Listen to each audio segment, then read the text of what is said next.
Hello student, তোমাদের এই friendship পোয়েমটা হচ্ছে তো। আগের দিনে এই প্লে পর্যন্ত পড়া হয়েছিল, আজকে পরের এই লাইন পড়াবো। কেমন?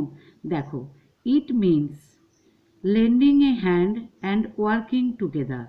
ইট মিনস মানে ইহার মানে কিসের মানে? এই যে প্রশ্ন করা হয়েছিল ফ্রেন্ডশিপ মানে কি, সে ফ্রেন্ডশিপের মানে বলা হচ্ছে lending a hand and working together.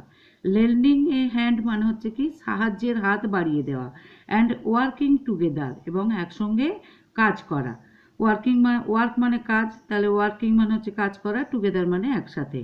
And sharing your umbrella in stormy weather, এবং কি না দুর্যোগপূর্ণ আবহাওয়ায় কি করতে হবে না বন্ধুর সাথে ছাতাটা শেয়ার করতে হবে, মানে ভাগ করে নিতে হবে। কেমন? শেয়ারিং মানে ভাগ করে নেওয়া, আমব্রেলা মানে ছাতা, স্টর্মি ওয়েদার মানে হচ্ছে দুর্যোগপূর্ণ আবহাওয়া। আর এখানে বলা হচ্ছে এই যে যেমন এখানে একটা ছবি দেওয়া আছে, দেখতে পেয়েছো? এই যে বর্ষা হচ্ছে, দু বন্ধু এক ছাতার তলায় আছে, এইটাই বলা হচ্ছে। কিন্তু এর আরও মানে আছে যে এটা কি না যে কোনো বিপদ আপদে কি করতে হবে, বন্ধুর পাশে থাকতে হবে। কেমন? এই পর্যন্ত তোমাদের পড়া থাকবে। এখানে তোমরা 13-5 দাগ দেবে, আর এই প্রথম থেকে এই পর্যন্তই তোমরা মুখস্থ করবে। কেমন? ঠিক আছে।